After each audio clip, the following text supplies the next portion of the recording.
الحمد لله نحمده ونستعينه ونستغفره ونعوذ بالله من شرور أنفسنا ومن سيئات أعمالنا من يهده الله فلا مضل له ومن يضلل فلا هادي له وأشهد أن لا إله إلا الله وحده لا شريك له وأشهد أن محمدًا عبده ورسوله يا أيها الناس اتقوا ربكم الذي خلقكم من نفس واحدة وخلق منها زوجها وبث منهما رجالا كثيرا ونساء واتقوا الله الذي تساءلون به والأرحام إن الله كان عليكم رقيبا يا أيها الذين آمنوا اتقوا الله حق تقاته ولا تموتن إلا وأنتم مسلمون يا أيها الذين آمنوا اتقوا الله وقولوا قولا سديدا يصلح لكم أعمالكم ويغفر لكم ذنوبكم ومن يطع الله ورسوله فقد فاز فوزا عظيما أما بعد فإن خير الحديث كتاب الله وخير الهدي هدي محمد صلى الله عليه وسلم وشر الأمور محدثاتها وكل محدثة بدعة وكل بدعة ضلالة وكل ضلالة في النار أعوذ بالله من الشيطان الرجيم بسم الله الرحمن الرحيم ولقد بعثنا في كل أمة رسولا أن اعبدوا الله واجتنبوا الطاغوت۔ محترم حاضرین جمعہ، ہر قسم کی تعریف اس اللہ رب العالمین کے لیے لائق و سجاوار ہے جو مالک الملک ہے، جو دنیا کا چپے چپے کا مالک ہے، خالق ہے، رازق ہے، جس کی قدرت دنیا کی ہر شے پر غالب ہے۔ وَإِنَّ اللَّهَ عَلَى كُلِّ شَيْءٍ قدیر ہے۔ درود و سلام ہو تمام انبیاء و رسول پر، خصوصاً ہماری آخری نبی جناب محمد الرسول اللہ صلی اللہ علیہ وسلم پر۔ درود و سلام کے بے شمار پھول نچھاور فرما ہو کہ جس کی بدولت اللہ رب العالمین نے ہمیں اور آپ کو دین اسلام، عقیدہ توحید ہمیں اور آپ کو نصیب ہوا۔ اللہم صلی وسلم وبارک علیہ۔ میرے محترم بزرگوں، میں نے آپ حضرات کے سامنے سورۃ النحل کی ایک آیت کریمہ آپ کے سامنے پڑھی ہے۔ اس آیت میں اللہ تبارک و تعالی نے انبیاء علیہ السلام کی دنیا میں بعثت کا مقصد بتلایا کہ جتنے بھی انبیاء اور جتنے بھی رسول دنیا میں آئے ان کی آمد کا مقصد کیا تھا۔ کہا ہم ہر امت میں ایک رسول بھیجا اس پیغام کے ساتھ، اس دعوت کے ساتھ، اس میسج کے ساتھ، ان اعبدوا اللہ، تم سب اللہ ہی کی عبادت کرو، واجتنبوا الطاغوت، اور طاغوت کی عبادت سے بچو۔ طاغوت کسے کہتے ہیں؟ سلف نے کہا طاغوت کی تفسیر کرتے ہوئے جو جاننا بہت ضروری ہے میرے بھائیوں، کل ما عبد من دون اللہ فہو طاغوت، اللہ کے سوا جس کی بھی عبادت کی جائے، اللہ کے سوا جس سے بھی امید وابستہ کی جائے، اللہ کے سوا جس کو بھی پکارا جائے وہ طاغوت ہے۔ پتہ چلا اس دنیا میں جتنے بھی رسول آئے سب کی بعثت کا مقصد یہ تھا، سب کی آنے کا مقصد یہی تھا کہ اللہ تبارک و تعالیٰ کی وحدانیت، اللہ رب العالمین کی توحید کی دعوت، اس کی وحدانیت کا اعلان۔ عقیدہ توحید ایک ایسا عقیدہ ہے میرے بھائیوں کہ اللہ نے اسی عقیدے کے بل پہ اس کائنات کے نظام کو استوار کیا، اس کائنات کے نظام کو بنایا، اور اس کائنات کی بقا کی ضمانت اس وقت تک ہے جب تک کہ یہ عقیدہ اس کائنات میں باقی ہے۔ جب یہ عقیدہ توحید اس کائنات سے ختم ہو جائے گی تو پھر کائنات بھی ختم ہو جائے گی۔ کائنات بس اس وقت تک رہے گی جب تک کہ اس زمین پر توحید کا عقیدہ باقی رہے گا، موحد بندے باقی رہیں گے۔ اور حدیث میں فرمایا گیا موحدین نہیں، اس پورے زمین میں، اس پوری دھرتی پر، اس پورے زمین پر اگر صرف اور صرف ایک بندے موحد بھی موجود رہے گا، ایک بندہ موحد بھی موجود ہے، ایک بندہ مومن بھی موجود ہے، اللہ کی عبادت کرنے والا ایک شخص بھی موجود ہے، کائنات فنا نہیں ہوگی، قیامت نہیں آئے گی۔ میرے بھائیوں، اس کائنات کی سانسیں چلتی ہے اس توحید کے بل پر، اس توحید کی وجہ سے یہ کائنات سانسیں لے رہی ہے۔ جس دن یہ توحید ختم ہو جائے گی اس کائنات سے، اس دنیا سے، اس روئے زمین پر سے، اس دن یہ کائنات آخری سانس لے گی۔ آپ صلی اللہ علیہ وسلم نے فرمایا لا تقوم الساعة حتى لا يقال في الارض اللہ اللہ، قیامت اس وقت تک قائم نہیں ہوگی جب تک کہ زمین پر اللہ تعالیٰ کا نام لینے والا باقی رہے گا، اللہ کو پکارنے والا باقی رہے گا، اللہ کو پکارنے والا، اللہ کی عبادت کرنے والا ایک شخص بھی موجود ہے۔ قیامت نہیں آئے گی، کائنات فنا نہیں ہوگی۔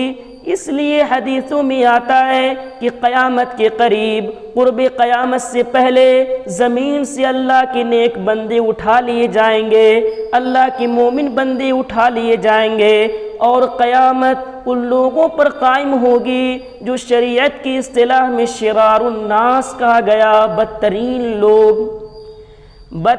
لوگ، اس کائنات کا سب سے منکر لوگ، سب سے بدترین لوگ ان پر قائم ہوگی۔ بدترین لوگوں کے اوپر قیامت آئے گی میرے بھائیوں، بدترین لوگوں پر قیامت آئے گی۔ حضرات، کیونکہ اس عقیدہ کے بل پر، اس عقیدہ توحید پر ساری کائنات کے نظام قائم ہے، تو اللہ رب العالمین نے حضرت آدم علیہ السلام سے محمد صلی اللہ علیہ وسلم تک جتنے رسول بھیجے، جتنے پیغمبر بھیجے گئے، سب کی دعوت یہی تھی، ان اعبدوا اللہ ما لکم من الہ غیرہ، لوگو عبادت صرف اللہ ہی کی کرو، اس کے سوا کوئی لائق عبادت نہیں ہے۔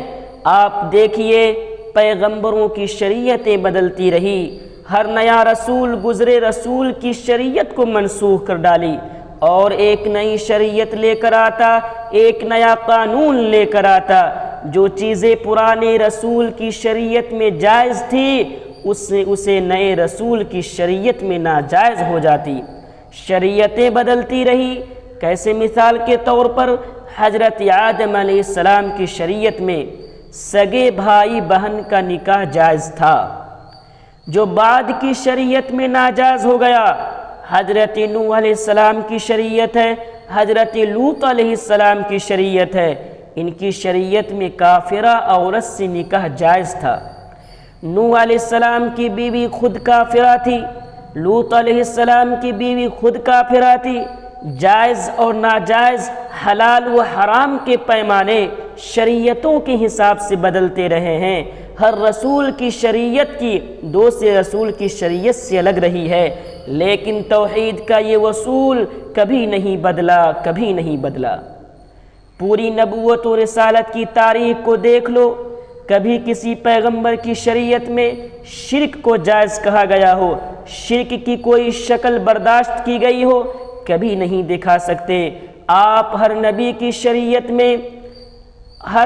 کی شریعت میں میرے بھائیوں توحید پہلے مقام پر رہی ہے، عقیدہ توحید پہلے مقام پر رہا ہے۔ کسی نبی کی شریعت میں ایسا نہیں رہا توحید سے بری اور کوئی نیکی رہی ہو اور شرک سے بڑا کوئی منکر رہا ہو۔ آپ پوری نبوت و رسالت کی تاریخ میں نہیں دکھا سکتے تو حضرات پیارے نبی صلی اللہ علیہ وسلم نے فرمایا، کہا انبیاء جتنے بھی آئے، رسول جتنے بھی آئے، یہ سب کے سب اللہ دی بھائی ہے، ان کا دین ایک ہے، شریعتیں الگ الگ ہے۔ اللہ دی بھائی کسے کہتے ہیں؟ معلوم ہونا چاہیے کہ میرے بھائیوں، اگر کسی شخص کی 4 بیویاں ہیں اور چاروں بیویوں کے بچے الگ الگ ہیں، باپ ایک ہوگا، مائیں الگ الگ ہوں گے، یہ سب بھائی آپس میں اللہ دی بھائی کہلائیں گے۔ پیارے نبی نے فرمایا کہ باپ ایک ہے، مائیں الگ الگ ہیں۔ پیارے نبی نے کہا انبیاء اور رسول جتنے بھی آئے سب کی مثال اللہ دی بھائیوں جیسی ہے، ان سب کا دین ایک ہے، شریعتیں الگ الگ ہے۔ دین ایک ہے کیا مطلب؟ دین توحید، عقیدہ توحید۔ سارے انبیاء اسی عقیدے کے لیے آئے، اسی عقیدے کی تبلیغ کی، اسی عقیدے کی دعوت کے لیے آئے، اسی عقیدے کا اعلان کیا۔ سارے انبیاء علیہ السلام نے اسی عقیدہ توحید کے اوپر آوازیں بلند کیے۔ توحید کا یہ اصول کبھی تاریخ میں نہیں بدلا۔ میرے بھائیوں، شرک کو تاریخ میں کبھی برداشت نہیں کیا گیا۔ سارے پیغمبروں نے شرک کے خلاف اعلان بغاوت کیا، سارے پیغمبروں نے شرک کے خلاف اعلان جنگ کیا، سارے پیغمبروں نے شرک کو مٹانے ہی کی بات کی، سارے پیغمبروں نے توحید کی پھیلاؤ کی بات کی۔ اور آپ دیکھیے حضرات، خود ہمارے نبی حضرت محمد صلی اللہ علیہ وسلم آپ دنیا میں آئے، نبوت کی کل زندگی آپ صلی اللہ علیہ وسلم کی کتنی تھی؟ 23 سال۔ نبوت کے پہلے کی 40 سال، نبوت کے بعد کی زندگی 23 سالہ ہے۔ 23 سالوں میں 13 سال آپ صلی اللہ علیہ وسلم مکے میں گزارے، نبی بننے کے بعد 13 سال مکے میں رہے، 10 سال آپ صلی اللہ علیہ وسلم مدینے میں رہے۔ آپ دیکھیں گے مکہ کا 13 سالہ زندگی کا موضوع ایک ہی تھا، اور وہ ہے عقیدہ توحید۔ عقیدہ توحید میرے بھائیوں، توحید۔ کوہ صفا کے پہاڑی پر کھڑے ہو کر جس دن پیارے نبی صلی اللہ علیہ وسلم نے یہ اعلان کیا، یا ایھا الناس قولوا لا الہ الا اللہ تفلحوا تملک العرب والعجم، اے لوگو لا الہ الا اللہ پڑھ لو، لا الہ الا اللہ کہو، کامیاب ہو جاؤ گے، عرب و عجم کے مالک بن جاؤ گے۔ 13 سال مکہ میں یہی اعلان آپ دہراتے رہے، یہی ندا آپ بار بار دیتے رہے، یہی صدا بار بار آپ بلند کرتے رہے، لوگو ایک اللہ کی عبادت کرو۔ باقی سارا دین مدینے کے 10 سال میں نازل ہوئی، مدینے کی 10 سال کی زندگی کے اندر اجتماع میں آیا، اجتماعی شکل میں آیا۔ نماز مکے میں فرض ہو گئی، مگر نماز کی اجتماعی نظم مدینے میں آیا، روزے مدینے میں فرض ہوئے، زکوٰۃ مدینے میں فرض ہوئے، حج مدینے میں فرض ہوا، جہاد مدینے میں فرض ہوا، نکاح اور طلاق خلا کے مسائل مدینے میں بتائے گئے، خرید و فروخت، بیع و شراء کے احکام و مسائل ساری شریعت کے لیے مدینے کی 10 سال کی زندگی ہے، اور اکیلے عقیدہ توحید کے لیے مکہ کی 13 سالہ زندگی ہے، مکہ کی 13 سال کی زندگی ہے میرے بھائیوں۔ اس سے اندازہ کیجئے، غور و فکر کیجئے، ذرا سوچئے، ذرا سنجیدگی سے اس پر غور کیجئے کہ آپ صلی اللہ علیہ وسلم کی دعوت میں توحید کو کیا مقام تھا۔ آپ کہہ سکتے ہیں میرے بھائیوں، اس سے اندازہ آپ کا کیجئے کہ پیارے نبی صلی اللہ علیہ وسلم کی دعوت و تبلیغ میں توحید کو کیا مقام حاصل تھا، توحید پر آپ نے کتنا زور دیا۔ اور یہ بھی غور کرنے کی بات ہے، مکہ میں آپ دیکھیں گے بہت ساری چیزیں ایسی تھیں جسے برداشت کی گئی، جو بعد میں چل کے حرام ہوئی، برداشت کی گئی میرے بھائیوں۔ شراب مکے میں برداشت کی گئی، مکہ میں شراب پینا جائز تھا، اور مسلمان بھی پیتے تھے، مسلمان بھی شراب پیتے تھے۔ سود مکہ کے 13 سالہ زندگی میں جائز تھا، برداشت کیا گیا۔ شراب کب حرام ہوئی؟ مدینے میں آنے کے بعد حرام ہوئی۔ سود مدینے میں آنے کے بعد حرام ہوئی۔ شراب کو، سود کو وقتی طور پر تو برداشت کیا گیا، لیکن کہیں بتاؤ مکہ میں شرک کو کبھی برداشت کیا گیا ہو؟ کبھی نہیں، کبھی نہیں۔ مشرکین چاہتے تھے، کمپرومائز کرنا چاہتے تھے، مفاہمت کرنا چاہتے تھے، کمپرومائز کا فارمولہ لے کر پیارے نبی صلی اللہ علیہ وسلم کی خدمت میں آئے۔ چلو ایسا کرتے ہیں، اگر تم اپنے دین کی تبلیغ سے رکنے والے نہیں ہو تو ایسا کرتے ہیں، اے محمد تم ایک قدم بڑھ کے آؤ اور ہم بھی تمہارے طرف ایک قدم بڑھ کر آتے ہیں۔ ایک کام کرو، 1 سال ہم تمہارے خداؤں کی عبادت کرتے ہیں اور 1 سال تم میرے خداؤں کی عبادت کر لو۔ آسمان سے فوراً وحی نازل ہوتا ہے، قل یا ایہا الکافرون لا اعبد ما تعبدون ولا انتم عابدون ما اعبد ولا انا عابد ما عبدتم ولا انتم عابدون ما اعبد لکم دینکم ولی دین۔ اے پیغمبر یہ صاف صاف آپ فرما دیجئے، یہ کہہ دیجئے، یہ کبھی نہیں ہو سکتا۔ میں تمہارے جھوٹے خداؤں کی عبادت کروں، یہ کبھی نہیں ہو سکتا۔ تمہیں میری معبود، میرے رب، میرے خالق کی عبادت نہ کرنا ہے، نہ کرو۔ میں تمہارے جھوٹے خداؤں کی عبادت کروں، یہ کبھی نہیں ہو سکتا۔ مکہ میں مشکل سے مشکل حالات آئے، لیکن توحید اور شرک کے معاملے میں کبھی کمپرمائز اور مفاہمت کی شکل کسی بھی فارمولے کو قبول نہیں کیا گیا، ایکسیپٹ نہیں کیا گیا۔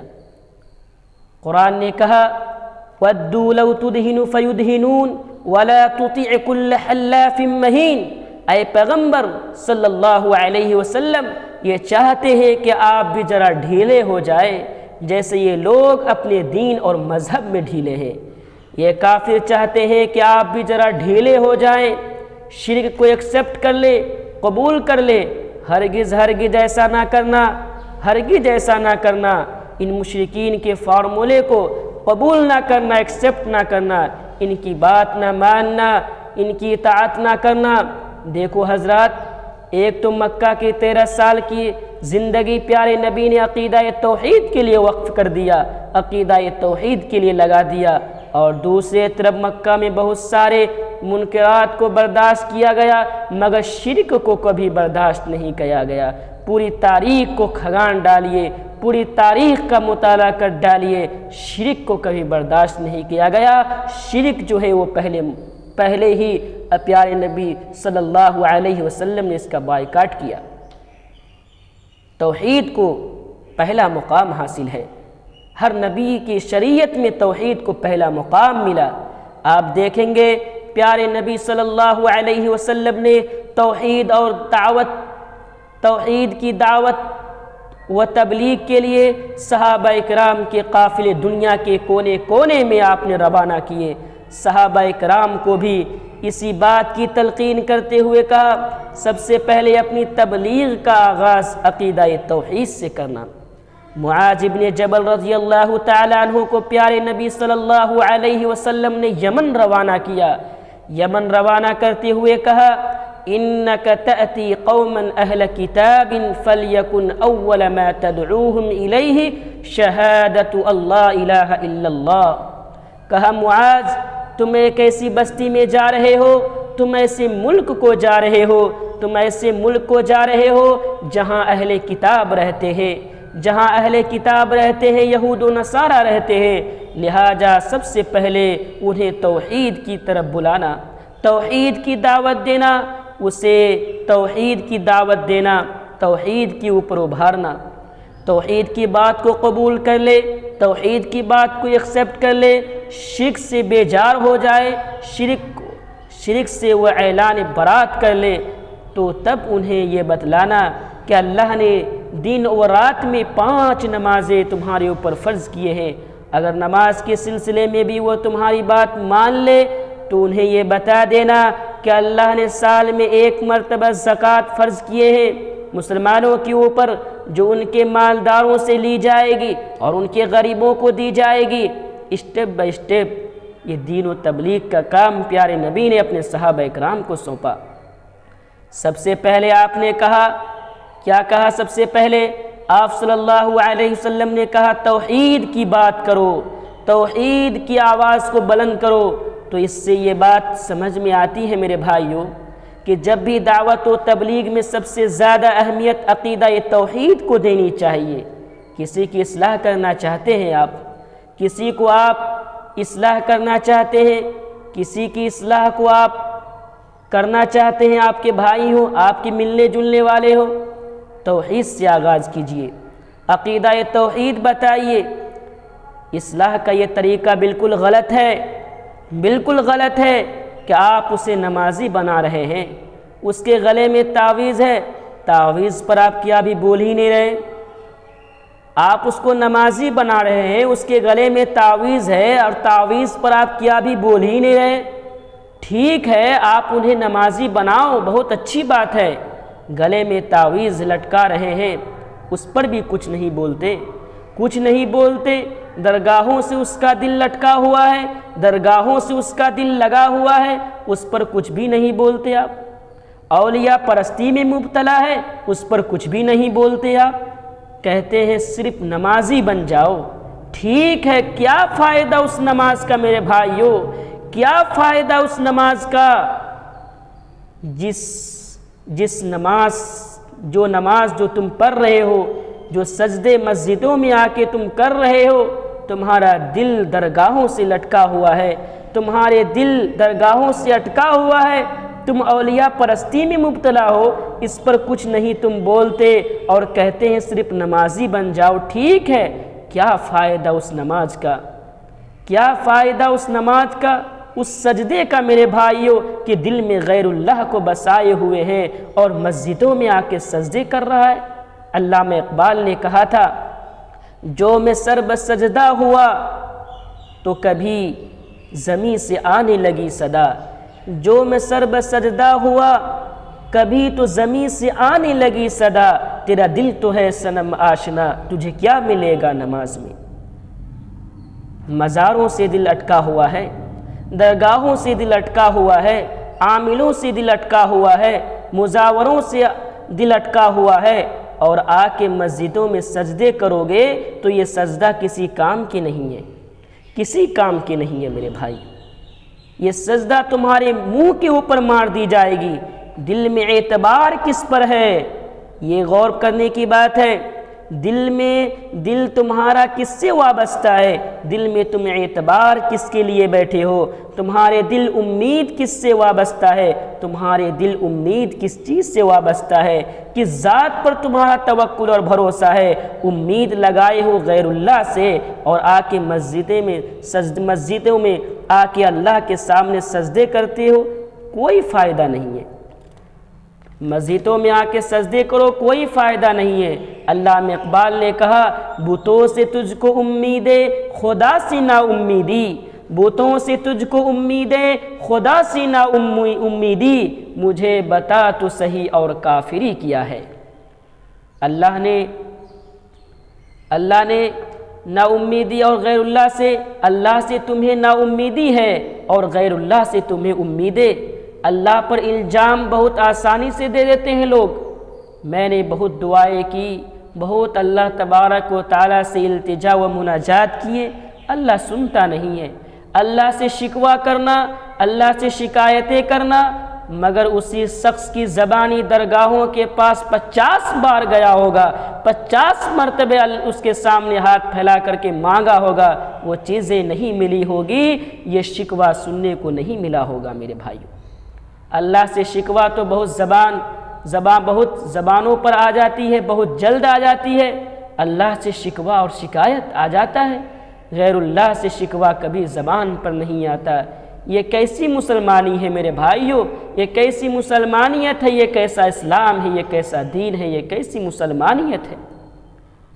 آج ضرورت ہے میرے بھائیوں عقیدہ توحید کو سمجھنے کی۔ آج ہم اور آپ عقیدہ توحید کو اس لیے نہیں سمجھ پا رہے کہ ہم نے اس توحید کے لیے ہم نے کوئی قربانیاں نہیں دی ہے، ہم نے اس توحید کے لیے ہم نے اپنے جسم کے اوپر زخم نہیں کھائے ہیں، اس توحید عقیدہ توحید کے لیے ہمارے اوپر وہ ظلم و ستم کے پہاڑ نہیں توڑے گئے ہیں۔ میرے بھائیوں، اسی عقیدہ توحید کے لیے حضرت بلال حبشی کو تپتی ریت پر لٹایا گیا اور صحابہ اکرام کو طرح طرح کی اذیتیں دی گئی۔ میرے بھائیوں، صحابہ اکرام کی سیرت کو پڑھیے، آپ کو معلوم ہوگا۔ خود پیارے نبی صلی اللہ علیہ وسلم کی سیرت کو پڑھیے کہ پیارے نبی صلی اللہ علیہ وسلم نے اس دین توحید کو پھیلانے کی وجہ سے پیارے نبی صلی اللہ علیہ وسلم پر ظلم و ستم کے کیسے پہاڑ توڑے گئے۔ طائف کا منظر یاد کرو، نبی کی سیرت کو پڑھو۔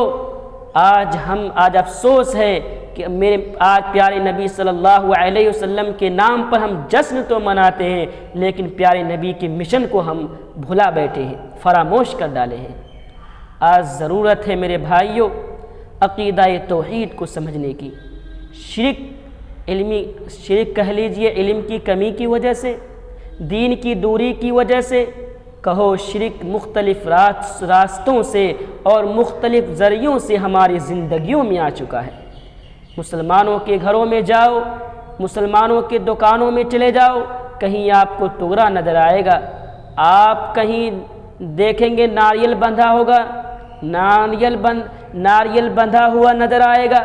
آپ کو کہیں بوتل بندھا ہوا نظر آئے گا، تو کہیں آپ کو کپڑے میں کچھ بندھا ہوا آئے گا، کبھی پیلے کپڑے میں کچھ بندھا ہوا آپ کو ملے گا، تو کہیں لال کپڑے میں کچھ بندھا ہوا نظر آئے گا۔